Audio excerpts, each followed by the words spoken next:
Okay, at KU TV Kenya, that is where we are sampling all your feedback at on social media platforms at Richard_Okenye, and I already see a couple of people who have tuned into the show. So Mutua Bran, it's good I give you a shout out this morning. You're saying Ali Riza, and you're here on the show. Stanley Teach as well, who is checking us out, and I'd love to know exactly where you are tuning in from and where you're giving us this shout out from. Antonio Dreadhead also watching the show, and this is through Twitter. Kenya Sihami, yours truly, also giving us a shout out, and natuambia to check out kenyasihami.co.ke.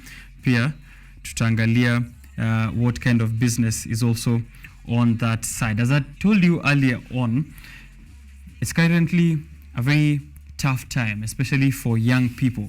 If you're trying to get an income, employment opportunities are scarce. If you're trying to invest, there are high inflation rates. If you are trying to invest abroad, federal reserves are also dwindling and the interest rates are going up. Over time, people have been struggling to understand the best investment opportunities around them. However, they do not know, or they're not aware that some of their emotions, some of their personal traits, characteristics as well do affect how they attract investment opportunities or how they place themselves within the market. And I'm having this kind of conversation here with me. How exactly can you positively guard or positively influence your personality for you to identify and enjoy available investment opportunities which are there around you? A couple of questions I'm going to be sampling also from you to ask my guests here this morning, but let me hear from them. Of course, let them introduce themselves and then we get into the discussion. I'll start with the lady. Good morning, Mona, and welcome to the show. Thank you so much. Yes. My name is Mona Mwongera. I'm an organizing secretary from the Finance Society of Kenyatta University. I'm quite humbled to be here to explain or rather explore the world of investment, and at FSKU that's what we basically deal with. Mm-hmm. Yeah. All right, senior accountant, welcome to the show. Thank you so much. My name is Isaiah Muga. I'm a senior accountant at Rocket Products Ltd, and the good news that I was a student here sometimes back. I got out of this place in 2018. Yeah, so pleasure to be here. All right. I appreciate it. All right. I'm here with you guys to explore, of course, investment opportunities, but also to try and understand personal traits. I'm sure when we mostly discuss about finance or investment opportunities, people never get to also take a look at their personal traits. Maybe I can begin with you, Isaiah. Why do you think personal traits are also important to have a look at? Okay. When you start by saying outside here. Mm-hmm. Outside here requires a bit kind of uniqueness in a person, rather than the normal thing that maybe we receive from our schools, maybe receive from whichever place we get to learn. So first I want to say that if you get outside KU here, now you get into the job market, you want to invest, it requires a bit different thing from whatever we get, just like I was saying. Mm-hmm. So maybe I will start by saying that as a person or as a young people who are striving to get outside there and be so competitive, you need to have some kind of traits that will enable you to be more competitive outside there. Mm-hmm. I can give, for example, let's say now I study maybe accounting here. Mm-hmm. Now, besides the accounting, what else do I have? Right. Because how many people are doing the accounting? Mm-hmm. There's so many. So what will make you stand out? Are you someone who is able to go above and beyond, ensure that when you're leaving your campus, you are an Excel guru? Because the world of today requires data. Mm-hmm. Do you know how to work with the data? Because, right now we have systems which can do the accounting work from A to Z. Yeah. So what will make you fix yourself? Mm-hmm. Okay? Mm-hmm. Is now do something different that the system cannot do. Mm-hmm. Be someone who you're able to handle the data well. That's something which is currently so important, especially to people in finance and and accounting. Mm-hmm. Be able to handle this well. Be able to be someone who can relate. Mm-hmm. How do you relate with people? Are you someone who is just independent alone? Do you have the good culture of intermarrying one another?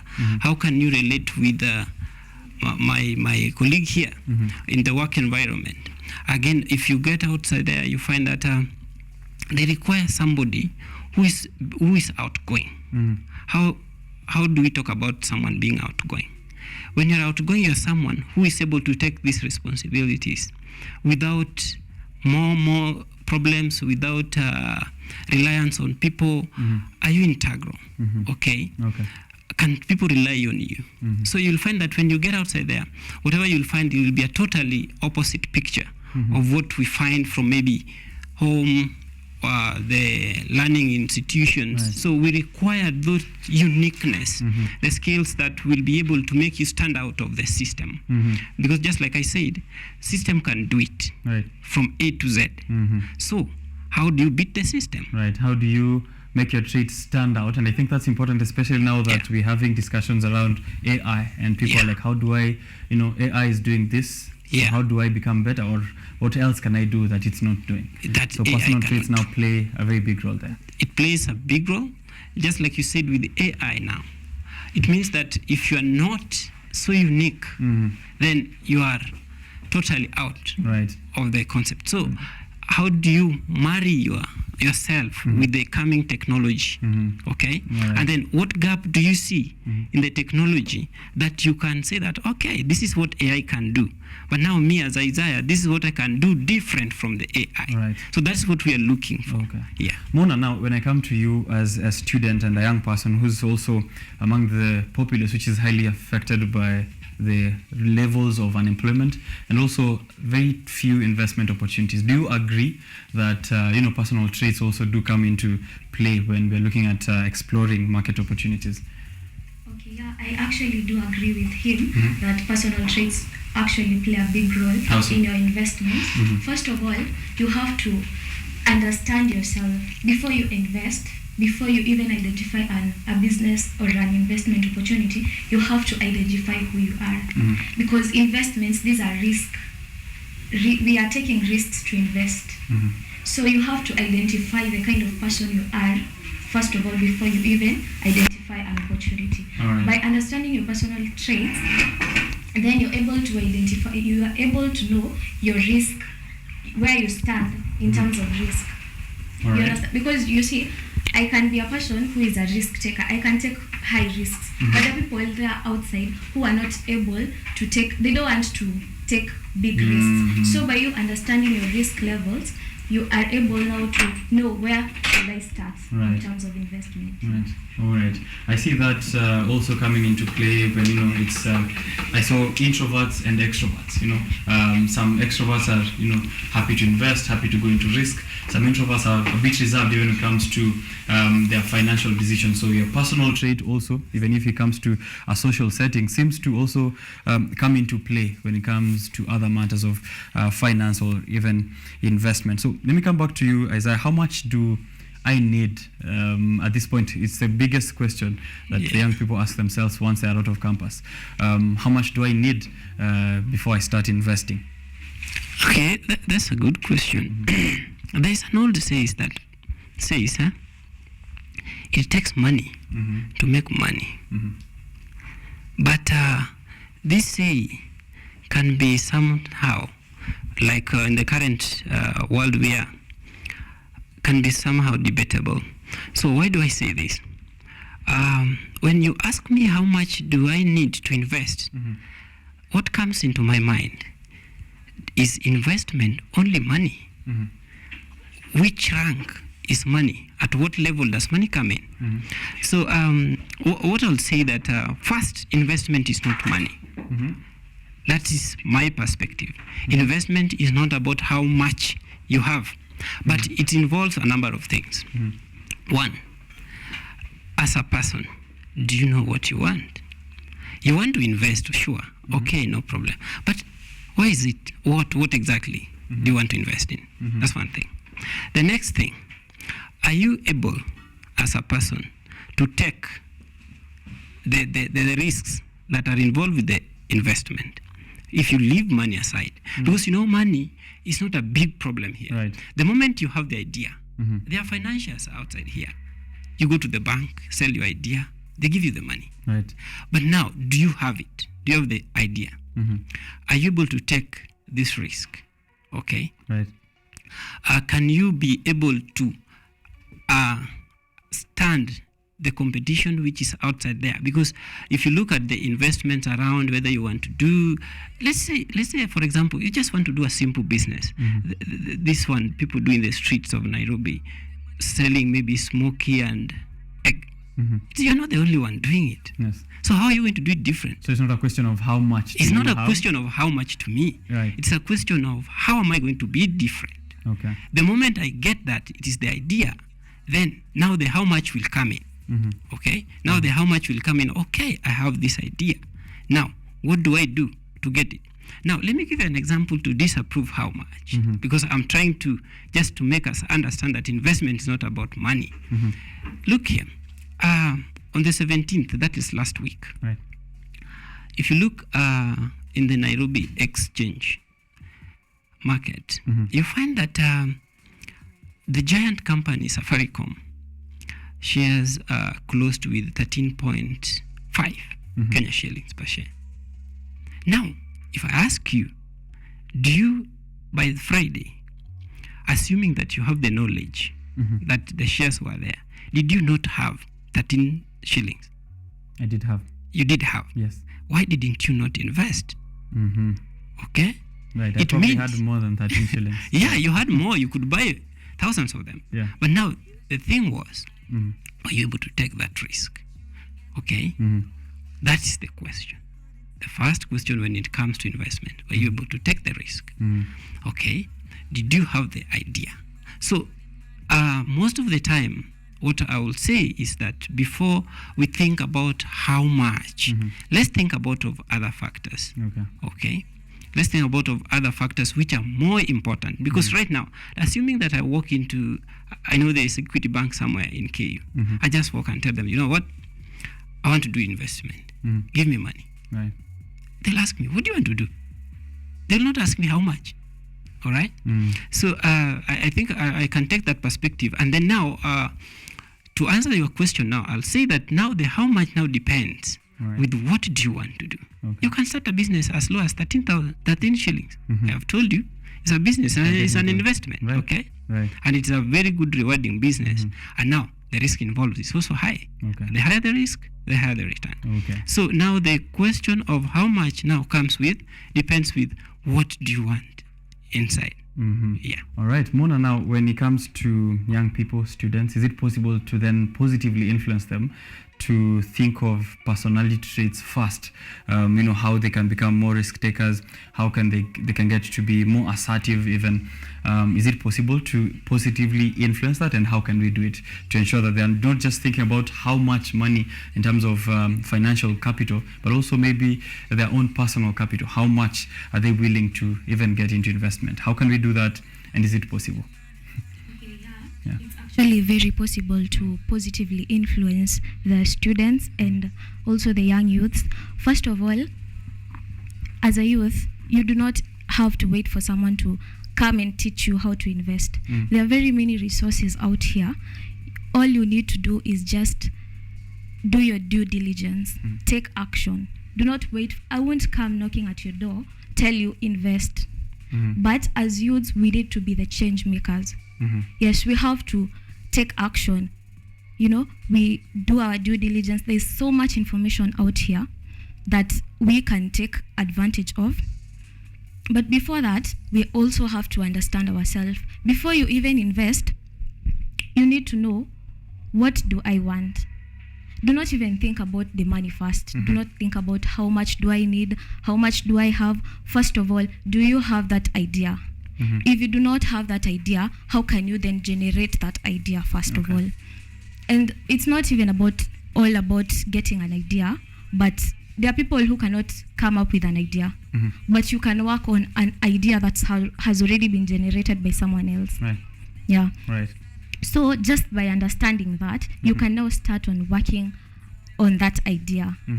If you don't have the money, or you have an idea but you don't have the money, there are very many sources of getting that money. For example, if you are a KU student, there is the Chandaria, the business innovative Chandaria. They are funders.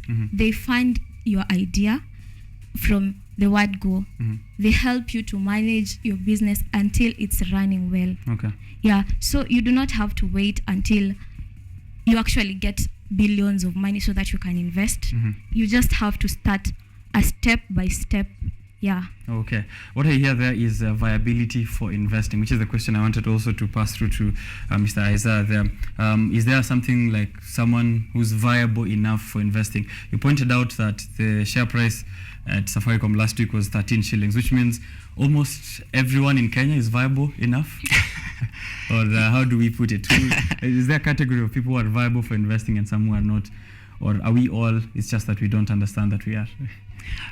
Okay, I think general term, everyone can invest. But now to specify, it is not everyone who is an investor. Okay? There are a group of people in life. We have someone who is a risk taker. That's an investor. Then we have someone who they don't want to hear something like, I buy share. What do you mean by share? What about if that company closed? They start asking such kind of a question. So I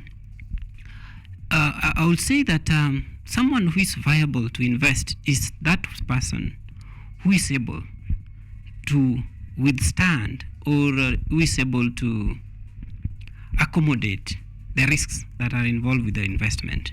Investment world is something that is quite a bit of risky thing, because I tell you that right now I have 100 shillings, and then you tell me I go and buy maybe a packet of sweets to start selling in the streets, maybe of KU here. The question I'll ask myself is, now, if I do go buy this sweet, what if I don't get someone to buy? I will have lost my 100. Okay, so just to make it a bit understandable, I would say that someone who is able to invest is that person who is patient. Okay, the patience in someone tells you that you are able to accommodate the risks which are there. You know that investment is not personal, so you are able to be patient. Even if things are going south, you are patient. If things are going right, you are patient. Because some people, you can find that you invest and then you're lucky enough, the investment just pick up. Okay, so when it's pick up, then you are lost again. You can't control yourself. You lack the patience of having the money. Okay, now patience matters here. Right. The second thing that I can say with someone who wants to be an investor is that person who is not tired of getting the knowledge. The one who is continuously learning. Investment is not a stagnant thing. Investment is dynamic. Today you invest on a furniture business. Like for example, in Rocket Product, what we do gifting. Okay? But if you gift me today a watch, okay? Do you think tomorrow I'll need the same type of a watch? No. I'll need another type. Right. Okay? So it is dynamic, able to understand your environment where you are. Okay? Right. So if you're someone who is continuously learning, you are good to go. And then someone who is analytical, okay? Can you be able to analyze what you see? Because if you ask me now, Mona here, you ask me, what is the color of Mona's maybe dress? And I say, it's like blue, it's like yellow. I'm not able to bring out the picture. So if you're not able to bring out the picture of the data that you have or the investment that you are doing in terms of the analysis, I think it will be hard for you to make your investment prosper. Okay? So I would say that be patient, be analytical, and be able to learn. Get to read. Okay? If you see the CEO of maybe Amazon, get to understand what did they do. Okay? All right. And then you learn there. All right. Okay? All right. Mona, when it comes to the Finance Society of Kenyatta University, I'm sure you're at the forefront, of course, educating students on investment opportunities and, you know, how to place themselves in the market. Given the tough economic times, how do you then get to encourage them? You know, it's tough.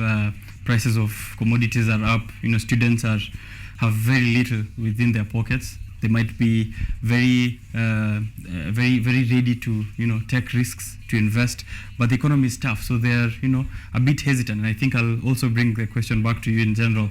Populace, you know, the shilling is deteriorating, it's losing against the dollar. Yeah. If I invest now, will I still reap? And I think the same question a student will ask themselves. If I spend this money now investing, will I still reap? Is it possible for them to still find opportunities as the times are tough? Okay, so as Finance Society of Kenyatta University, the major thing that we try to put here to students is that you do not have, yes, times are tough. It's tough for everyone, including us, including those who are in the employment sector. So for us as students, what can we do? First of all, that's where the aspect of budgeting comes in. Do not just spend every coin that you have. You know, spare some. You do not have to save 1 million for you to actually invest. The little that you have, if you're getting 1,000, just spare some 100 every month.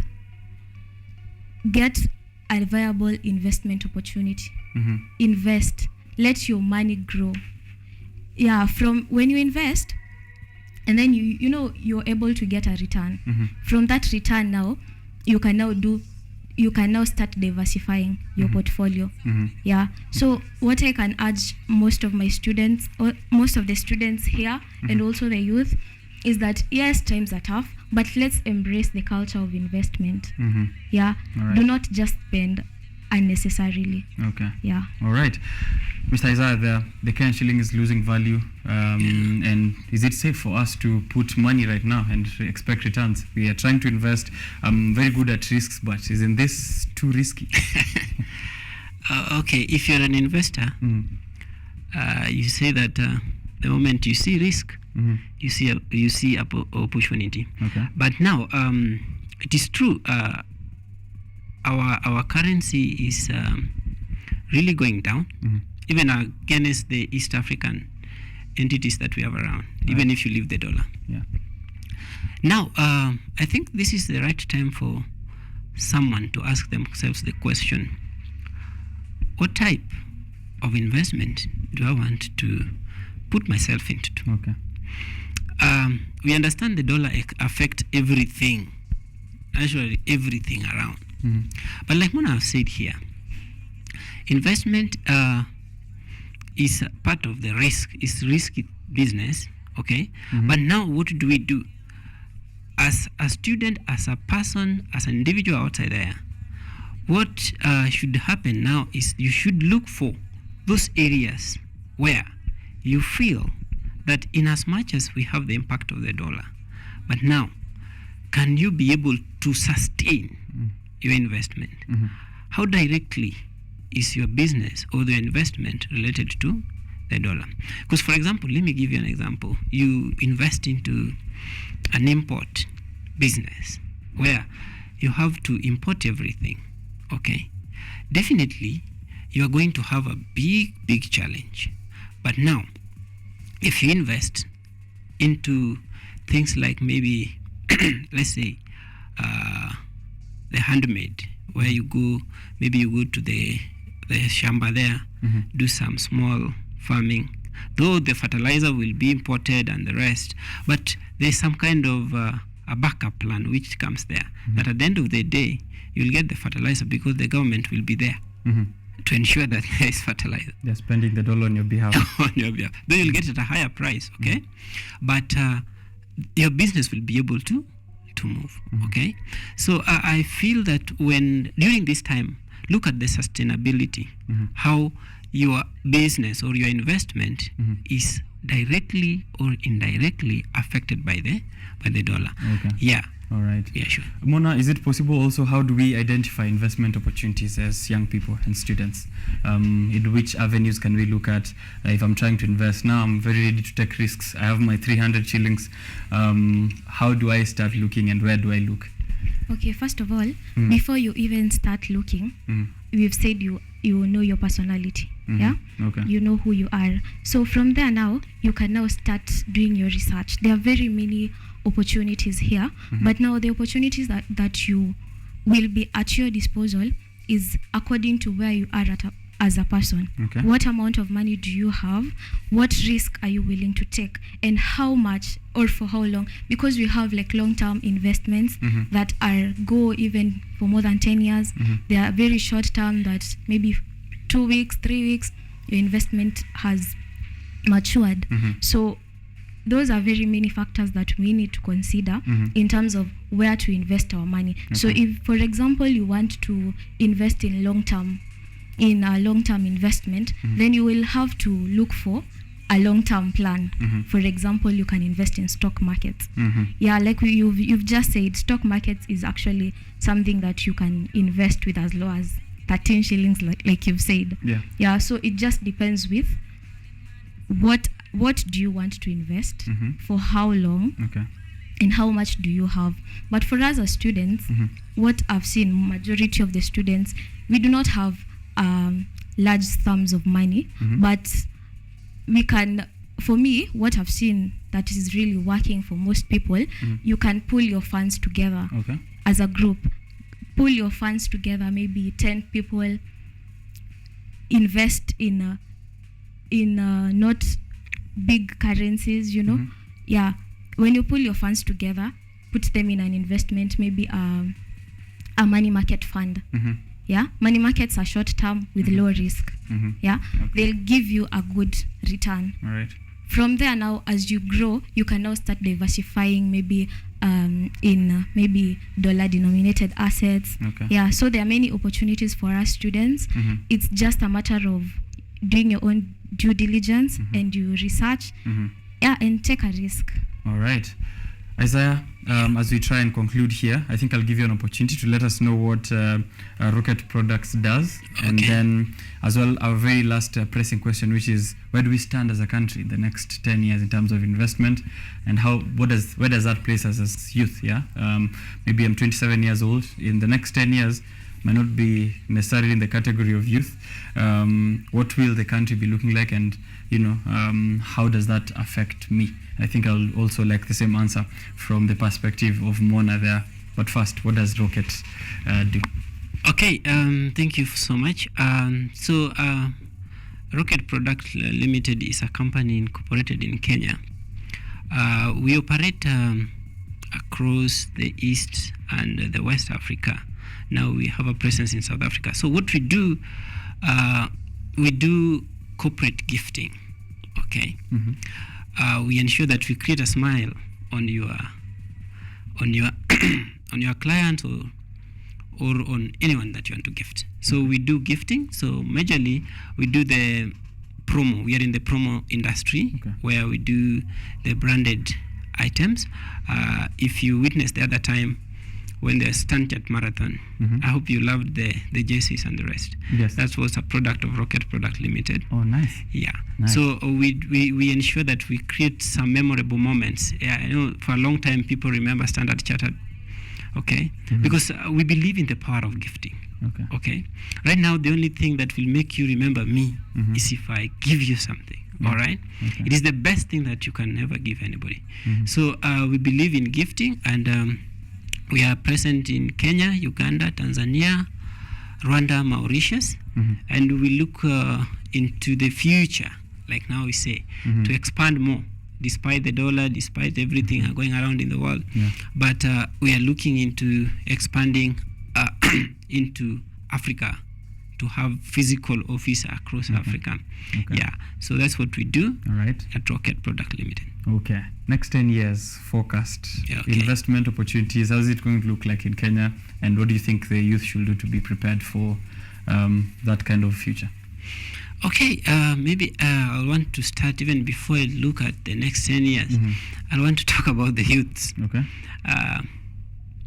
I think as a youth, which I am, there's one thing that I would want to really emphasize. Regardless of what's happened, whether the status was just the normal one, the only way to survive as a youth, because being a youth is full of challenge, because whatever you think of doing, somebody has already did it. Okay? Yeah, just like when you're doing your master's program or whatever program you're doing, maybe doctorate, professor thing, you want to write something. You find someone else has done it. So as a youth, we are highly challenged. Okay? And that means that I will want to advise the youths that be aggressive. Okay? Be consultative. Okay? Be someone who makes friends with the old, the youth, so that you get to bridge the gap between the old and the youth. The old will know that this is where I mess up. Okay? So if I tell you I'm the old one, I mess up here, you will not want to get into that. So be aggressive. Look for mentors to ensure that you survive. Otherwise, it will be so hard for us as a youth to survive in this environment. So now when I come back to the question of as a country or as a nation in the next 10 years, to be a little bit frank here, there's something that I studied here in KU. There was something called the law of diminishing return. That it was stating that as you increase more labor, it reaches a situation where the returns will start to decline. Okay?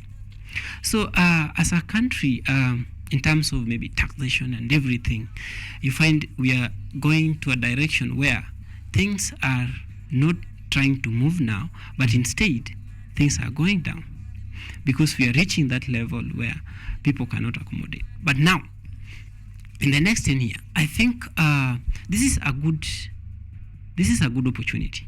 My CEO in South Africa told me something that relates with this, that don't let a mistake go into waste. Okay? So in as much as the country is hard, okay, maybe because of a mistake or which is happening in the entire world, as a youth, as a country, we should not let that go into waste. Okay. Meaning that we should measure on this mistake and learn and see that, okay, what did we do wrong? Okay, so that we correct. Okay. So in the next 10 years, what I feel like, okay, in me, I'm very positive that the country will go into the good direction, because already we've made it. As an entire world, it's not Kenyan problem. As an entire world, we've made it. So what correction mechanism do we want to do? And that's the advice that I will want to put outside there, that for the leaders outside there, for individual persons who are there, don't let a mistake go into waste. Okay. Yeah. All right. Mona, any last parting shots in regards to how we can prepare ourselves for more investment opportunities into the future? He said, of course, people should take a look at how they can network, how they can get mentors, how they can get to, bridge that kind of gap within generations as well. You get, wisdom from those who have gone before you, and also collaboration from those who are with you and from maybe those who are younger. As someone who's younger in that kind of category, how can we also encourage ourselves to prepare for the next few years? Okay, so I'd say that let's be prepared.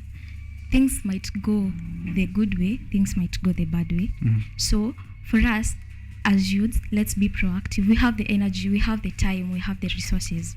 So let's be proactive. Let's try even to create businesses for ourselves. Also, let's embrace technology, because at this point where we are, technology plays a very big role in our lives, in our society, in our economy. So let's embrace technology in the positive ways, and let's try maybe using that technology to actually create benefits to us and to the society. All right. Yeah. Thank you very much, guys, for having this conversation with me. This has been exploring investment opportunities, and it was a conversation also that has put personal traits versus those market opportunities. Ensure that you're investing in yourself positively, so that you know how to attract investment opportunities, or also how to collaborate with those around you.